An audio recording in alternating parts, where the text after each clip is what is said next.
Welcome back, everybody, to the Timeline of Series. And today we're going to be going over Super Android 13. Where does it appear in the timeline? Where does this version of Goku primarily stand up to? And we're going to be using hints from this to decide. Now, I know exactly where this one actually goes in the timeline. So this is going to be a pretty quick one. A lot of the other ones here, a lot of the, like, I guess, what I'm trying to say, basically, any movie from this point onwards is sort of easy to figure out where it comes to in the timeline.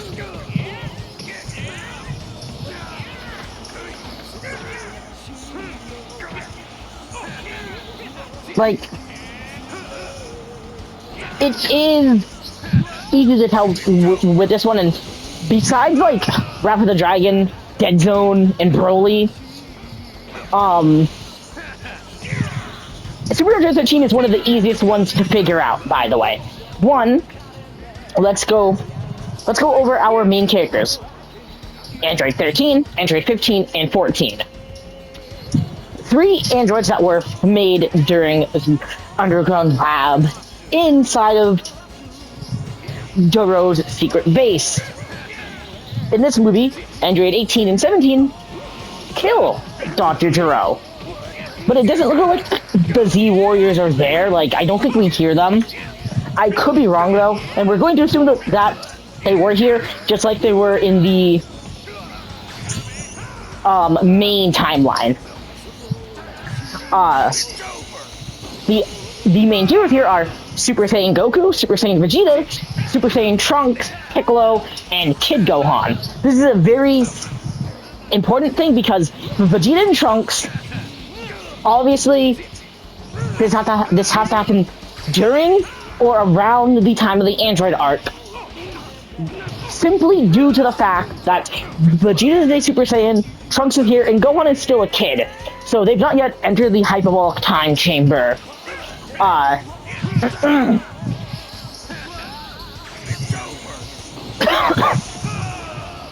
And like I mentioned, 17 killed Dr. Joro. And this is where I think the series diverges, because we don't see Android 16, 17, or 18, and neither do the Z Fighters state them by name, but we know that they've already fought them because Goku mentions, like, how many dudes did Dr. Joro make? Implying that they've already dueled with 19, Joro, 17, 18, and 16. Now, I know 16 doesn't show up,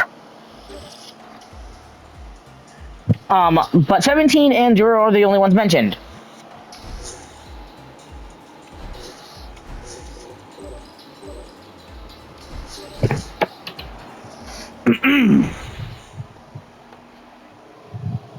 In this timeline, I'm going to say that Vegeta was more than strong enough to kill 18 and 17. And, well, 16 was probably defeated by Vegeta as well. Yes, that makes Vegeta extremely overpowered and broken, which would make Super Saiyan Vegeta the equivalent of First Chrome Cell, but that's fine, because 13 handled the Super Saiyans, especially the Super Saiyan Goku, who we know to be the strongest person in this movie because it's, you know, Goku. Pretty easily, and he takes on Piccolo, Vegeta, Trunks, and Goku when he turns Super 13. Super 13 is more than enough power for 3 unmastered Super Saiyans, which would put him around Semi-Perfect Cell's level when he's at Super 13.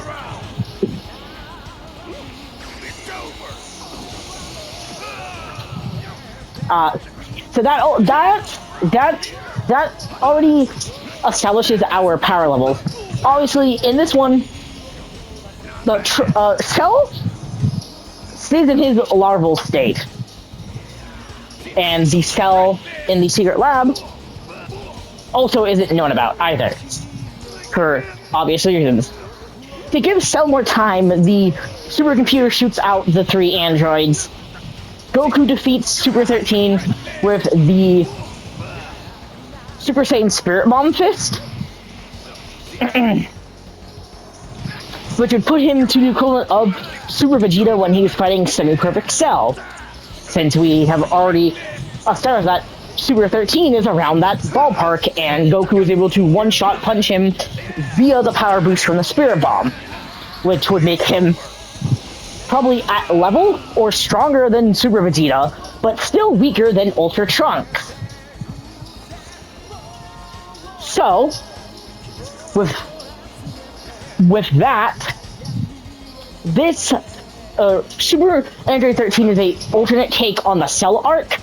And what if Vegeta and the other Z fighters were able to finish off Android 17 and 18 and didn't get their asses kicked?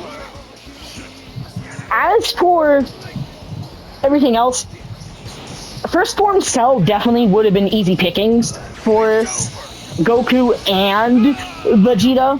Trunks eventually leaves his timeline and, well, doesn't show up again.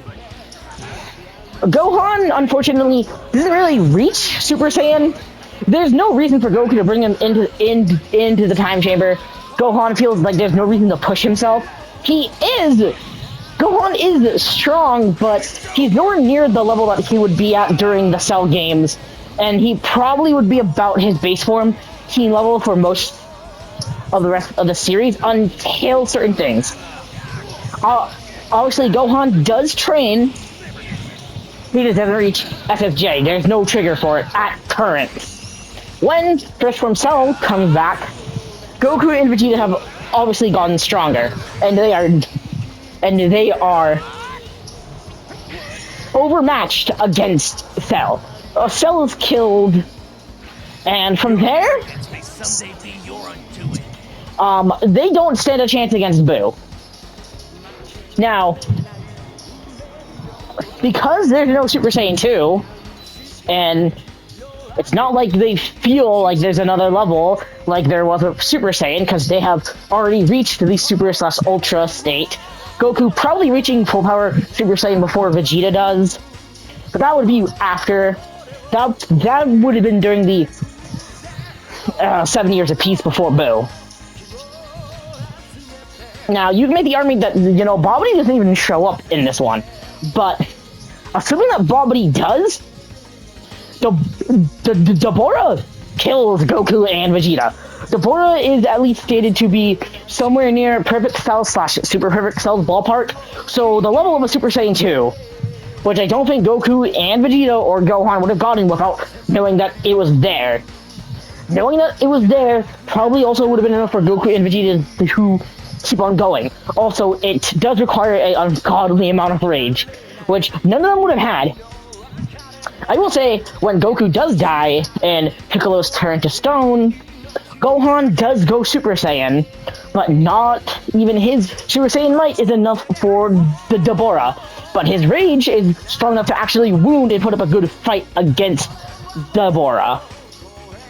And if you want to be more generous, they don't even get past Yakon. If I'm being... saying they get anywhere near Dabura is generous. Pui Pui, easiest pie. Yakon, it took Goku flashing into Super Saiyan 2 to overload him and make him explode, and none of them have the power to do that. Maybe if Goku and Vegeta power up together, similar to the Cooler movie, that would cause Yakon to explode, but do you really think Vegeta's gonna team up with Goku? No way in hell. So they stop at Yakon, and, well, Boo is unleashed after years of gathering up energy from Babidi, and he just gets killed by Beerus. Anyways, this is a bleak timeline for our heroes. Without the pushes and the fights, there's no way they can reach certain plateaus.